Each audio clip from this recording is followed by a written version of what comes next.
Entrevista Venevisión, líder en opinión, por tu canal independiente, Venevisión. Muchísimas gracias por acompañarnos en Entrevista Venevisión. Ya estamos listos para iniciar nuestra conversación con el invitado del día de hoy. Él es Josu Landa.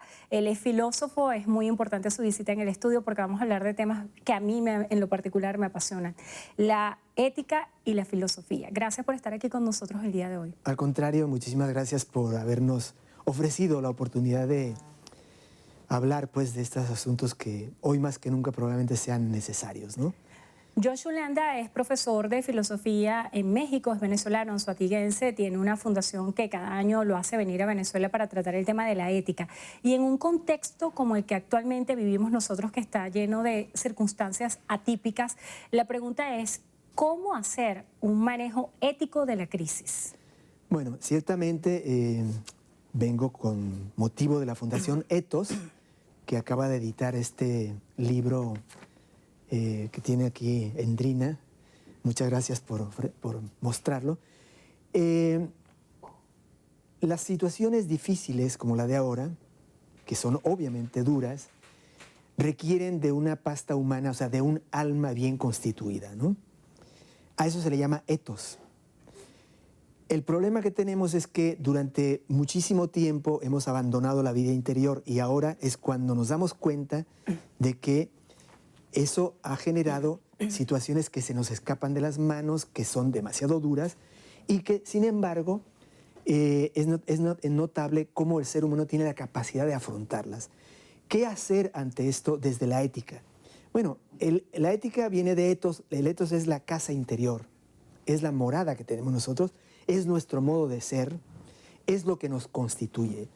Entonces, en situaciones, por ejemplo, de abundancia, este país no tuvo una moral adecuada, no tuvo un ethos adecuado. Se dejó llevar por el consumismo, la frivolidad, el lujo, la exterioridad, etc. Pero eso es todo, o sea, eso afectó, digamos, no solo a esta sociedad, es un fenómeno general, ¿no?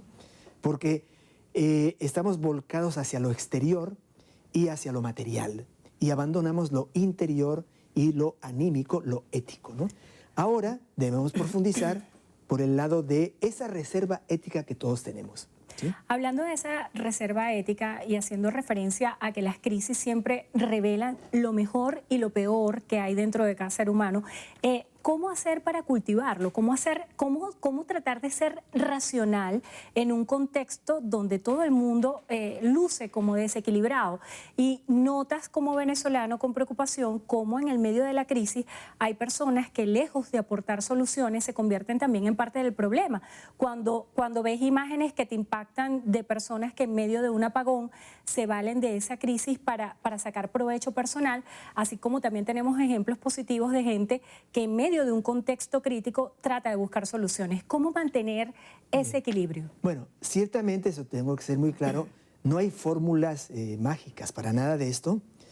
La ética implica una disciplina, un esfuerzo. Nada importante se logra sin esfuerzo, sin dedicación, sin perseverancia, ¿no?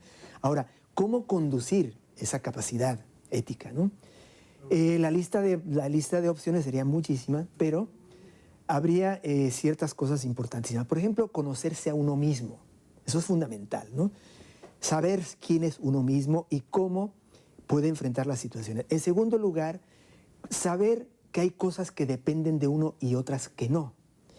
De hecho, solo depende de uno el juicio, el deseo, la aversión y el impulso. Todo lo demás no depende de uno. Ni el dinero, ni la gloria, ni el poder, ni el trabajo, ni la salud, ni la vida, ni nada depende de uno, ¿sí? Saber que, por ejemplo, es más importante, o sea, hay unos valores que son mucho más estimables que otros. Todos tenemos una voluntad de valor. Todo el tiempo estamos estimando, valorando, etc., ¿no? Pero hay cosas que tienen que estar por encima de otras. En esta situación es obvio, me parece a mí en lo personal, que debe estar por encima de todo la solidaridad, el bien común, el encuentro con el otro, la concordia, superar la enorme división que tenemos en este país, procurar superar la enorme polarización que tenemos aquí, darnos cuenta de que es posible y necesario una concordia y un acuerdo nacional, configurar, ese es el sentido de la Fundación Ethos, por cierto, lo posible para un piso ético común, porque esto no beneficia a un grupo y perjudica a otro, sino que nos beneficia a todos, ¿no? Hablando de ese piso ético común, cuando existen realidades que contrastan tanto y la política no es un deporte donde hay solamente observadores, sino que estamos en una sociedad muy politizada, el impacto de las redes sociales en esta dinámica ética, ¿cómo debe ser manejado? Porque vemos que a través de las redes sociales se han convertido en una plaza pública donde no existe un árbitro ético para ofrecer una mediación. ¿Cómo se hace? Bueno, justamente lo acabas de decir, Endrina, muy bien. Las redes son parte de una serie de medios que el ser humano ha inventado para poder hacerse sentir, llegar a los otros, eso que llamamos comunicación. Ahora, vamos a decir, el escándalo se da por el lado de que justamente no hay un árbitro, decías tú. Yo diría que lo que no hay es un elemento de contención, ¿sí? El ser humano es un ser muy complejo que tiene, o sea, nadie es bueno, un santo, o pocos lo son así, ni son poquitos también los que son malos. En general, somos una combinación de bondad con maldad, esa es la verdad. La ética, y ese es el trabajo, apunta hacia el cultivo de esa morada interior. Apunta hacia que nos constituyamos, que trabajemos. Por eso no hay fórmulas mágicas. Eso es labor de formación, labor de educación. Entonces, ¿qué es lo que está pasando con las redes? Que no hay contención.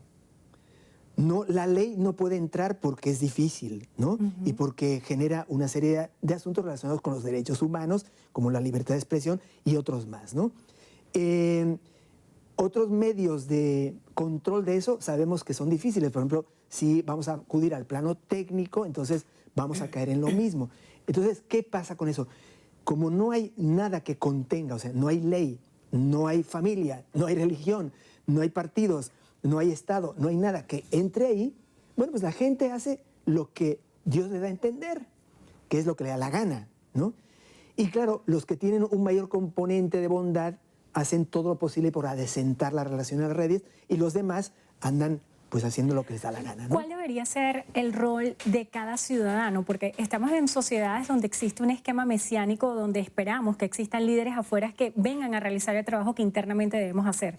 ¿Cuál debería ser el rol en lo cotidiano para tener un manejo ético desde el área que te toca, el área que te corresponde? ¿Cómo manejar eso? Yo pienso que la parte más importante siempre es uno. Ya dije, o sea, el Estado no depende de uno, la política no depende de uno, solo depende de uno, y lo repito, el juicio, el impulso, el deseo y la aversión. Nada más, ¿sí? Entonces, en la medida en que configuremos el deseo, el control del deseo es fundamental, ¿no? Por ejemplo, muchos se desviven por enriquecerse, sin darse cuenta de que la acumulación de bienes no es verdaderamente una riqueza. Lo que define al rico propiamente es necesitar menos. No es poseer más, sino necesitar menos. Y eso es un control del deseo. Entonces, la labor en el terreno personal es fundamental, pero debería haber también un contexto que lo favorezca. Y es donde no tenemos nada, ¿no? O sea, ni siquiera los medios ayudan a esto. La educación está hecha un desastre en todas partes, no solamente en Venezuela. Es un asunto universal prácticamente. Y entonces, la confluencia, yo diría, de una política de Estado, no una política de un gobierno o de un partido o de un grupo, sino de un Estado comprometido con la comunidad y con el bien común y con el ethos general y con ese piso ético común, debería favorecer la labor de constitución ética de cada quien. Confluencia de ambas niveles, ¿no? Leanda, en ese trabajo de construir ese piso común, ¿por dónde comenzar cuando vemos una sociedad que pareciera estar enferma? Ayer me planteaba la pregunta, cuando hacemos esfuerzos por supervivencia, cuando nos enfocamos en el agua, la luz, la comida, la medicina, tal vez no tenemos el espacio para reflexionar en temas superiores como la ética. ¿Cómo hacer para iniciar este trabajo desde lo más pequeño? Bien, no hay duda, lo acabas de señalar muy bien también, es impresionante la empatía que tenemos, que mientras la gente esté tan urgida, o sea, tan sometida a una urgencia que le interpela, además en todo momento, o sea, no hay forma de estar un minuto tranquilo, porque falta la luz, falta el agua, los precios el transporte, Entonces eso nos agobia. Ahí es donde la conformación ética de uno debe aflorar, ¿no? Y además sucede. Por ejemplo, es notorio en el caso venezolano, por la situación, que está dándose el fenómeno del impulso de la llamada resiliencia, que es un concepto importante, está adquiriendo fuerza, que es esa capacidad que tiene espontánea el ser humano por responder positivamente, a reconstituirse, reprogramarse, etcétera, frente a la situación, ¿no? Ahora, como digo, eso no basta. Entonces, para mí tiene que haber una política de Estado. No voy a juzgar colores, no voy a meterme en ese plano porque no tiene ningún caso. Y para hacerlo, sí, me parece muy importante que en este país hagamos un esfuerzo mucho mayor por un acuerdo de carácter nacional, ¿sí? Es el país el que está en riesgo en este momento, severamente lo veo así. No quiero ser apocalíptico, ¿no? Entonces, todos tenemos que poner. Todo el mundo tiene que procurar, ceder y apuntar a un objetivo común, ¿no? Ese acuerdo que en el fondo yo lo resumo en una sola palabra, que es la concordia, el encuentro de los corazones. Aquí cabemos todos. Enriquecerse con bienes materiales es ridículo porque mañana, por cualquier circunstancia, ya no vamos a estar en este mundo y no podemos llevarnos los bienes. Lo único nuestro y lo que nos pertenece es nuestro ethos. Bueno, pues cultivemos eso y nos va a ir mejor. Estamos un poco atrasados tal vez, pero nunca es tarde, esa es otra cosa que hay que decir también. Nunca es tarde para la concordia, para el acuerdo, para la negociación, el diálogo, ¿sí? Manejar la crisis con los niños. ¿Cómo dar herramientas? Hojeando también el libro, encontraba frases como rechazar las generalizaciones, cómo enseñar a los niños y cómo tratar de construir desde el comienzo una base sólida ética.